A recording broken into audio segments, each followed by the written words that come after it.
Hello again, Vinyl community. This is Matt. Just a quick little video tonight. I just picked up the Blu-ray of Rogue One, a Star Wars story. Um, Great movie if you haven't seen it. If you're one of the few people on the planet maybe who hasn't seen it.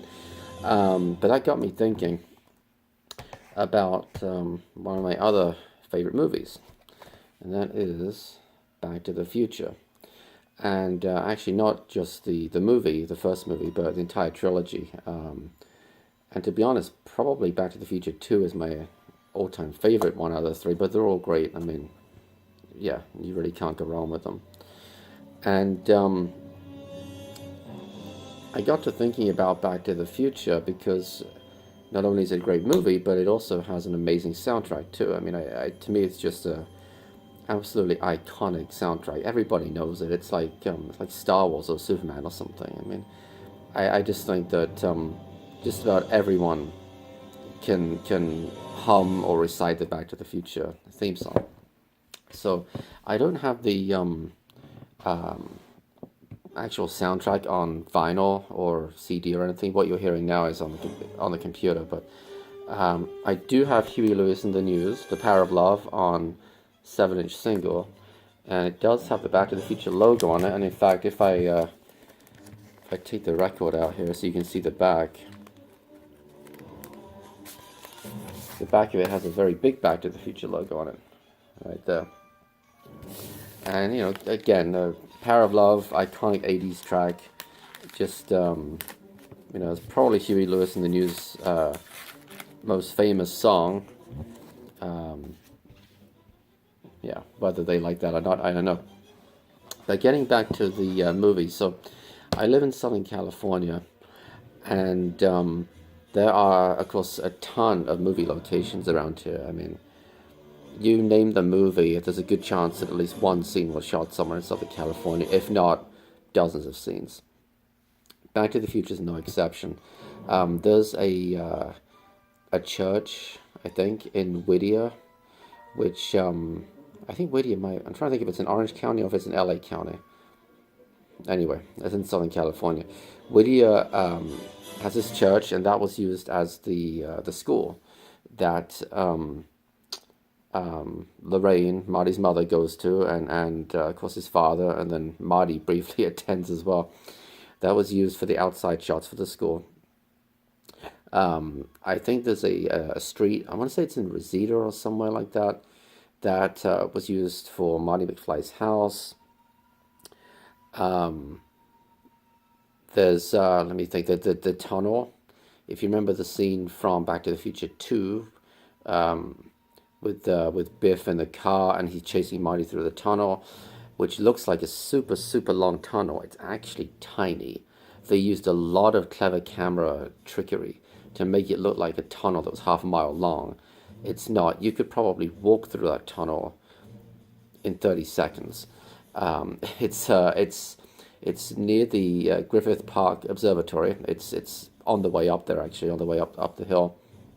I have been through that. And one other filming location that I wanted to mention specifically for this video is the Twin Pines Mall, or as it is in the movie. In fact, there is no such thing as the Twin Pines Mall. That was a name that they made up just for the film. But when I first moved to Southern California, this was in 2005. I moved from Northern California. I wanted to check out some of these movie locations, and again, Back to the Future is one of my all-time favorite movies. Lost count of the number of times I've watched it. I wanted to go and see some of these locations, so I have been to Whittier. I have been to the tunnel, Griffith Park, from Back to the Future 2, and another place I wanted to go to. Oh, and I've also been to Monument Valley, and I think some of the scenes from Back to the Future 3 are shot there, I think. But anyway, I wanted to go to where the Pine Mall shots were filmed. And now that's actually the Puente Hills Mall. They just renamed it for the movie. Puente Hills Mall is in Southern California, in Puente Hills. It's off the 60 freeway. And You can go there, and I'd read online, I'd done some little bit of research. I read online that there's like a fast food restaurant.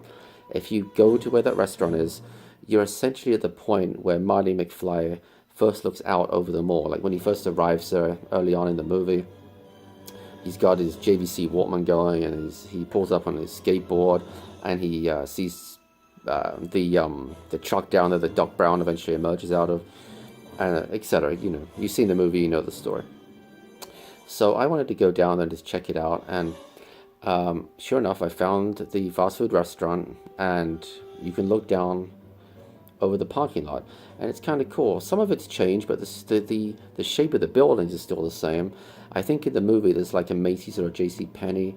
That had changed. That was now a Ross, which is a discount clothing store. And I thought, this is cool. I wanna go down to the actual parking lot, because as well as the buildings looking roughly the same, some of the lights, like the parking lights, are still the same too. They have this weird kind of bell shape to them, which if you've seen the movie, you'll know what I mean.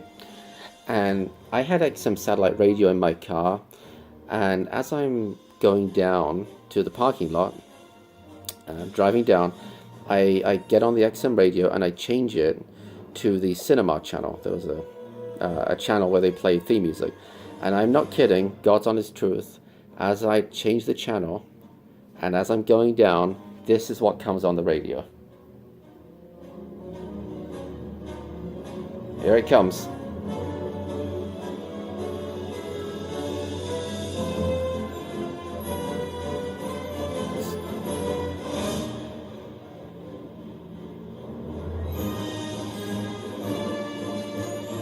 I mean, how cool is that? I'm not making it up.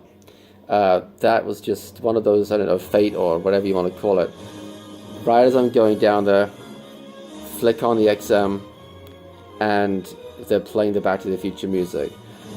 You know, I guess if you don't like the movie, it's hard to really appreciate a moment like that, but I was just like, how awesome is that? So that's it, guys. That's my little Back to the Future theme music story. Thanks as always for watching. Thanks for subscribing. Until next time. Bye-bye.